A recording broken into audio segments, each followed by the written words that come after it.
Bismillahirrahmanirrahim. Kali ini kita ketemu lagi dalam bahasan yang baru, yaitu matriks. Matrik adalah suatu kumpulan angka-angka yang disusun secara baris dan kolom. Bentuknya seperti ini.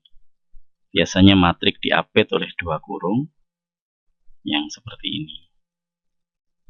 Matrik banyak macamnya. Nanti kita akan bahas, yaitu macam-macam matrik.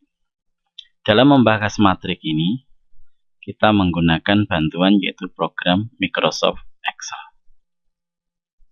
Dahulu, orang mengenal matrik ini mungkin hanya sekedar mainan saja. Kok bagus ya, angka disusun baris dengan kolom. Akan tetapi ternyata dalam perkembangannya, dengan ditemukannya teknologi komputer, maka matrik ini betul-betul memegang peranan penting. Karena angka yang disusun secara matrik ini bisa dikerjakan oleh komputer. Maka di sini saya masukkan matrik ini karena matrik ini mudah sekali dikerjakan oleh komputer. Oke, lebih lanjut kita akan bahas.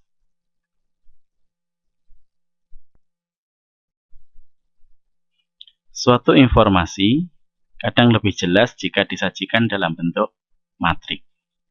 Kita ambil satu contoh. Dalam suatu pembangunan masjid, ada beberapa orang yang memberi sumbangan. Di antaranya Pak Ahmad menyumbang 1000 batu bata, 12 sak semen, 2 pickup pasir. Pak Mahmud menyumbang 2000 batu bata, 3 pickup pasir. Pak Sulaiman 5 pickup pasir, 2000 batu bata, dan 10 sak semen. Nah, kita akan kesulitan menentukan berapa jumlah pasir yang didapatkan, berapa semen, dan berapa jumlah batu bata yang terkumpul. Informasi seperti ini akan lebih jelas bila ditulis dalam bentuk matrik. Maka kita tuliskan seperti ini. Nah, Pak Ahmad kita tulis dalam satu baris, Pak Mahmud ditulis dalam satu baris, Pak Sulaiman ditulis dalam satu baris. Batu bata ditulis dalam kolom, semen ditulis dalam satu kolom, pasir ditulis dalam satu kolom. Kalau kita ditanya berapa jumlah batu bata, tinggal jumlahkan ke bawah. Semen tinggal menjumlahkan ke bawah, pasir tinggal menjumlahkan ke bawah. Nah, selanjutnya dengan perkalian matrik dan lain-lain sebagainya, kita bisa menentukan misalkan harga semen berapa, harga batu bata berapa, harga pasir berapa, tinggal kita kalikan akan ketemu jumlah yang harus dibayar Pak Ahmad berapa, Pak Mahmud berapa, Pak Sulaiman berapa apabila mereka menyumbang berupa uang. Itulah pentingnya matrik. Nah, dalam bentuk matrik, permasalahan seperti ini bisa kita tuliskan, misalkan seperti ini. Pak Ahmad, kita buat matrik A. 1000, 12, 2. Pak Mahmud, 2000, 03, 2000, 10, 5. Seperti ini. Inilah bentuk matrik. Selanjutnya, kita akan membahas macam-macam matrik. Ada matrik tertentu yang disusun mendatar seperti ini, yang hanya terdiri satu baris saja. Maka matrik seperti ini disebut matrik baris. Ada juga matrik yang disusun hanya kolom saja, satu kolom. Punya beberapa baris tapi satu kolom saja. Maka seperti ini disebut matrik kolom.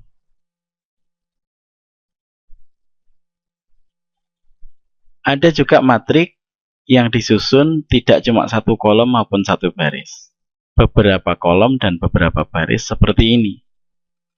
Maka matrik tersebut, contohnya ini, mempunyai 1, 2, 3, 4, mempunyai 4 baris, dan 1, 2, 3 mempunyai 3 kolom. Maka matrik seperti ini disebut matrik berukuran 4x3. Atau biasa disebut matrik yang berordo 4x3. Biasa dituliskan kalau matrik A, maka A 4x3. Artinya apa? 4 yang di depan adalah baris, 3 yang di belakang adalah kolom. Oke.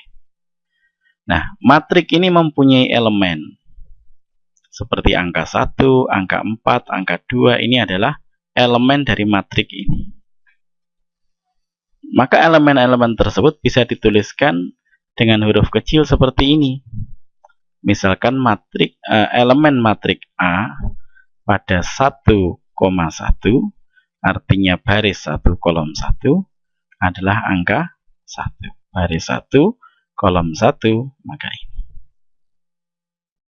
A21 artinya apa? Baris kedua kolom ke-1, maka angka 7.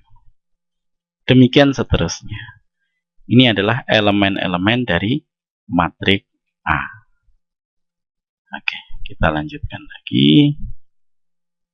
Nah, ada matrik khusus di mana jumlah baris dan jumlah kolom sama. Inilah yang disebut sebagai matrik bujur sangkar.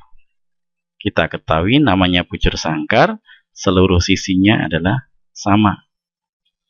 Demikian juga matrik bujur sangkar, dia mempunyai kolom dan baris yang sama. Ini matrik bujur sangkar berordo 4, artinya 4x4. Yang ini matrik bujur sangkar berordo 3, artinya 3x3. Inilah matrik bujur sangkar. Oke, kita lanjutkan lagi. Ada yang disebut matrik segitiga. Matrik segitiga ini sebagian komponennya membentuk segitiga. Ini adalah berisi 0 elemen-elemennya. Kalau nolnya ada di bawah seperti ini diambil diagonal di sini. Ini adalah diagonalnya. Maka di bawah diagonal berisi angka 0, maka ini disebut matrik segitiga atas. Sedangkan yang ini, kalau diagonalnya kita tarik ke sini, di atas diagonal kok berisi 0 semuanya, maka disebut matrik segitiga bawah. Yang ada angkanya yang disebut. Oke, kita lanjutkan lagi. Ada matrik yang disebut matrik diagonal. Apa itu matrik diagonal? Hanya diagonalnya saja yang mengandung angka, sedangkan yang lainnya berisi angka 0. Nah, matrik diagonal nanti akan sangat berguna dalam pembahasan eliminasi Gauss maupun eliminasi Gauss-Jordan. Oke, kita lanjutkan lagi. Ada yang disebut matrik pita. Matrik pita itu apa? Nah, hanya di sekitar diagonal utama saja. Di sini, di bawahnya membentuk diagonal juga, tapi tebal. Nah, ini namanya matriks pita. Oke, kita akan bahas selanjutnya, yaitu matrik identitas. Matrik diagonal yang khusus isinya adalah angka 1, ini adalah matrik identitas. Sifat dari matrik identitas nanti kalau dikalikan dengan matrik apapun, hasilnya adalah matrik itu sendiri. Nanti kita akan bahas. Oke, sementara inilah pembahasan kita tentang jenis-jenis matrik. Kita akan melanjutkan dalam pembahasan yang akan datang tentang operasi matrik. Ada bagaimana penambahan, pengurangan, perkalian, dan transpose, inverse, dan lain-lain sebagainya. Oke, terima kasih atas perhatian. Mohon maaf segala kesalahan.